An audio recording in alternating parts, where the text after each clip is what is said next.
Hey guys, Marstingen here, bringing you another Dragon Ball Z Dokkan battle video. So today, we are going to be looking at the other Super Saiyan 3 Vegeta that got his awakening during all of the heroes and crossover buffs at the end of last year. And this is the physical Super Saiyan 3 Vegeta. So I did mention in an earlier showcase, there are a couple of units that I've been link leveling to do these 200% videos that I had not link leveled before. He was one of them, and this final link has been at level 9 for like 2 days, and I have about 320 something stamina when I have max stamina, and over those 2 days I have used like a couple of stones a day, so we're talking like over 1,000 stamina worth of link level runs every day. And this last link will still not go up. So limit breaking form is the Super Saiyan 3 link that activates on super attack. At level 9 it's going to give 9.5% attack instead of 10, so he's missing out on 0.5% of attack from this one link. So hopefully you guys will forgive me, but with the way my recording schedule is, I had to get a bunch of these last videos recorded before all the new stuff comes out, because I do have work for the next few days. So, knowing my luck, of course, like tomorrow at work on my first link level run, this last link will go up or something, but it is what it is. So, if we take a look at him, his super attack effect is supreme damage and raises attack by 50% and defense by 30% for 6 turns. He is very similar to the Tech GT one, who I've already done a video for. His passive is where they do start to differ quite a bit though. Attack and defense 120, then he gets an additional attack 10% up to 60 and defense and chance to crit 5 up to 30 with each attack received. I believe that is the same as the Tech GT one. But then he has a medium chance to guard all attacks, so remember medium chance is 30%, or if HP is 60% or less, he has a high chance to guard all attacks.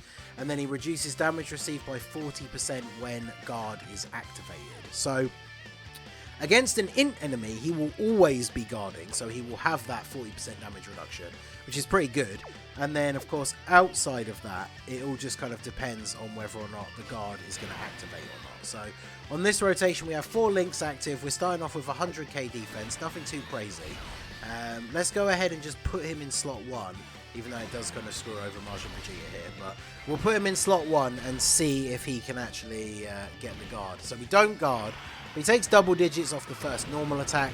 Tim taking a super this early without building up, especially without that guard activating, is definitely not ideal. I do love that little close-up on his super attack effect though. So much like the GT Super Saiyan 3 Vegeta, he is a unit that needs to build up a little bit, so he's obviously not going to look super crazy on turn 1.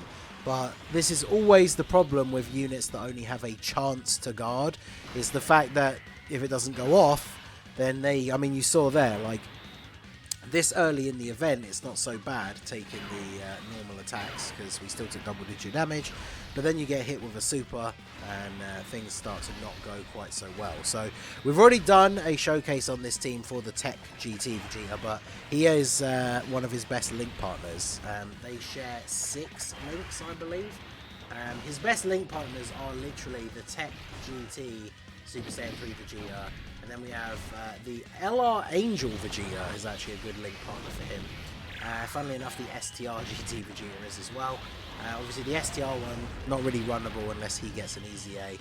And then the physical LR Angel Vegeta, I did do a 200% team showcase for him as well, but obviously you're not going to run them together as a rotation, because the LR Vegeta really wants the a Buu Saga Goku to be around, so that he can actually get like the full buffs and everything. So let's go ahead and do this. I want to keep Xeno Vegeta around so that we can get the support on the next turn. I won't bother supering with him, so we can grab the orbs for the Martian Vegeta. I didn't check the Martian Vegeta friend dupe wise. I think he's 2 dupes. But again, we did not get the guard. 2.9 with support on rotation. So we still have a couple more like stacks we can build up from taking hits and from the super attack effect as well. So we're not quite at his maximum. Now, the thing is, if his chance to guard was 50% all the time, then I think he would be quite good, because obviously for something like Super Battle Road, I think that would be very good. It's just weird, like nowadays they seem to not want to give out guard very much, because remember this unit got an awakening during the period when we had the previous hero celebration. And we have the Heroes Super Saiyan 3 Xeno Goku, who's a much older unit that just has guaranteed guard. And as a Super Saiyan 3 Vegeta, he does unfortunately suffer from the same drawbacks that some other Super Saiyan 3 Vegetas have, where he doesn't have like specific links, like he doesn't have over in a flash, for example. So already being a Super Saiyan 3 Vegeta, he is kind of at a bit of a disadvantage. And then yeah, giving him 30% chance to guard. I think he's actually the unit with the lowest chance to guard that I can think of off the top of my head that's actually like a TUR. I don't know if maybe there's like a random SSR out there or an SR or something that has like a medium chance to guard. But usually we see 50% as the minimum for a chance to guard, whereas he only has a 30% chance. And then obviously if you're below the HP requirement, then he will have the full guard. So we'll go ahead and put him in slot 1. Once we actually get the orbs to super, limit breaking form will activate. So we have every link active except for Saiyan Warrior Race. And now we are looking at 244k defense. Not too crazy. This would be obviously the perfect turn for him to actually get his guard to activate here. He should still tank normal attacks with double digits anyway. But yeah, no guard. 4.2 million, that's not too bad. The GT one definitely does seem a little bit more impressive to me at the moment. Obviously, he's not fully built up yet, so he's not going to look as good right now. He hasn't really taken a bunch of attacks. He was in slot 3 earlier on. But I mean, the physical one is pretty good. Unfortunately, when it comes to like linking, because obviously you've had the same name update in the game for quite a while now, you can run units with the same name on teams. I imagine there's possibly even some people out there watching this who have never played the game when that wasn't a thing, because it was quite a while ago now. But you got to remember that even though you can run units with the same name, they can't link if they have the same name. So of course the problem that this guy is going to have is that he is in direct competition with the STR Super Saiyan 3 Vegeta, who we did a video for on the 200% team the other day, who is still by far like the best tank for short-term events, right? Like on this 200% team, you can take him into any difficult content, and as long as you're within 10 turns, he just takes no damage. Whereas you take this guy, now obviously this guy blows the STR one out of the water in terms of attack stats, and very quickly without even that much build-up. But defensively, he's not going to be as good, especially at the beginning, right? Like that STR Super Saiyan 3 Vegeta, turn 1 in ESBR, you can just put him in slot 1. You don't even need to use an item. Like if all the attacks were in slot 1, you don't even need to use an item and Super Saiyan 3 Vegeta will survive.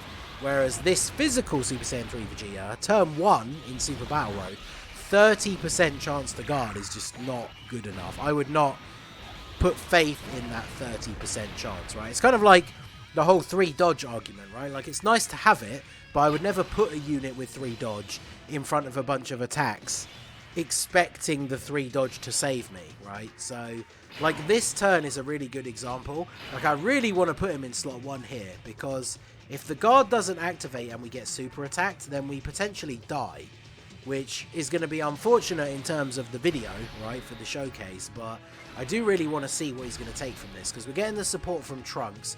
Remember, these guys are both crossover units, so they are getting the full support from Trunks' passive. And we are on full health, so let's see what we take here from the Ozaru. So we did not activate the guard, but we take double-digit damage from normal attacks. That is what I would expect to see, really, at this point with the build-up that he has. But if he gets supered, he could be in trouble. Okay, he did not. So that worked out well, but super attack, I don't know. With the health that we've got on the team, I feel like we probably would have lived the super, maybe. Just because obviously the 200% team, we have so much HP overall compared to a normal team. But yeah, this turns like this are where it's really risky. Whereas obviously if he had just like guaranteed guard, then we know we could just go ahead and put him in slot 1 and we wouldn't have to worry about what's going to happen. In fact, we would want the Ozaru to super attack him in slot 1 if he had guaranteed guard.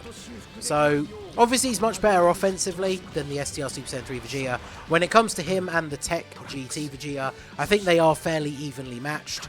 Mainly because the Tech one, I think at full stats, when he's built up his passive and he has his full super attack and everything, I believe he has slightly higher attack and slightly higher defense, which is a bit of a shame because obviously that they've done this so that the physical one is kind of offset by then the fact that he has the chance to guard, because obviously on the turn where his guard does actually activate, then he would be better defensively than the Tech one, especially for something like a super attack if you're fighting against an enemy that is like type neutral.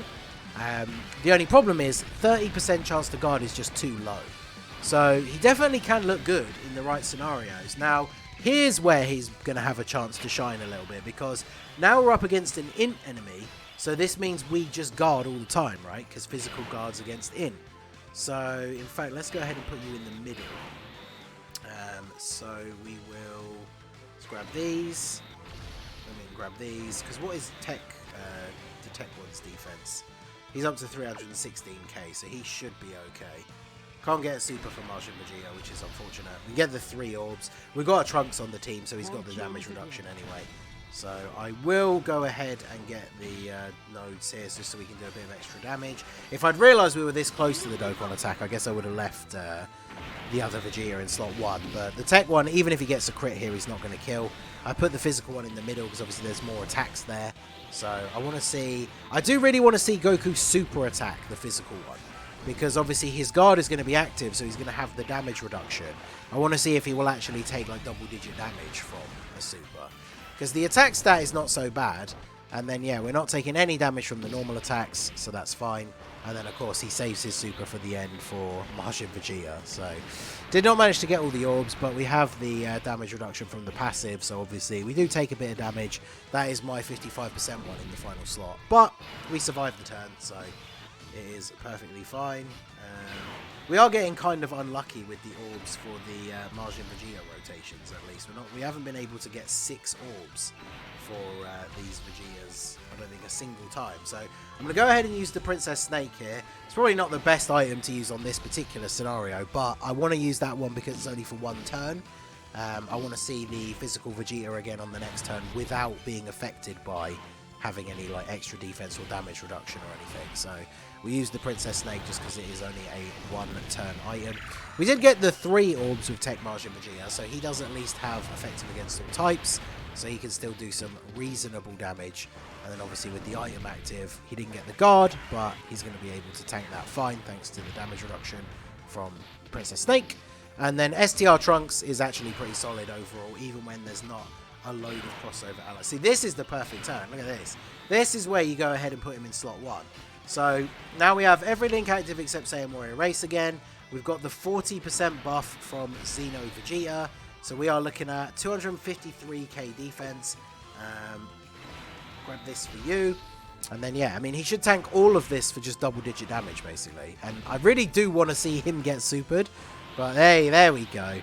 So how much damage are we going to take from this? Double-digit damage, yeah. So that's what I would expect. So obviously he can be really good. I think the overall, I've said it a couple of times already, but I think the overall conclusion really when it comes to this guy is he is very solid all around, but I don't know what they were thinking. 30% chance to guard is just too low. And obviously if you're on low health, then they kind of give you, it's almost like a bit of a lifeline, right? He has a higher chance to guard when you're on lower health. But like, really, if they wanted to make this card really, really good, he would have a 50% chance to guard, and then when you're below the HP threshold, he would just have a 100% chance to guard. So if you get into one of them sticky situations where you are on low health, maybe you don't have any items left, you can then actually rely on him to be a defensive unit. Whereas most of the time, 50% chance to guard is annoying anyway. So the fact that in that like low health scenario, you only get 50% chance to guard, and the rest of the time it's 30%. It just kind of holds him back from being a really, really impressive unit to me, unfortunately. I mean, if you're able to get that, like, godly RNG and just guard with him every single time he's on rotation, then obviously he would be really, really good. But I do think that holds him back a little bit. And for me, personally, that does make the Tech GT one just that little bit better. So there's a lot of attacks in slot 1 here. Let's see if we can. Will he guard? For the final rotation of the video, he hasn't guarded a single time, technically, because fighting against the enemy doesn't really count. Can we get the guard? We get the guard! Let's go! Last rotation, we get that 30% chance. So, this shouldn't do that much damage from the Dragon Fist here from Full Power Goku. Yeah, double-digit damage. Well, there you go. I'm actually very glad that we got that in. I was thinking about ending the video on the previous turn, but I thought, you know what? we'll see one last turn of him against the actual Tech Goku. And I'm very glad I did, because we finally got the guard rotation. So, yeah, let me know what you think of physical Super Saiyan 3 Vegeta down below. Remember, he is just a general pull unit that you can pull from, like, any banner. He doesn't have an Easy A yet, so obviously he has potential in the future when these guys get Easy A's. Probably won't be for a while, because it only awakened last year. But definitely has the potential when an Easy A does roll around for him to be very, very good. So let me know what you think of him down below in the comments section. So that is going to be it for the video, guys. This has been the Master Ningen. Smash that like button, subscribe to the channel if you are new. Check out the links down below for the Discord and the merch store, and I will see you all again soon. Have a good one.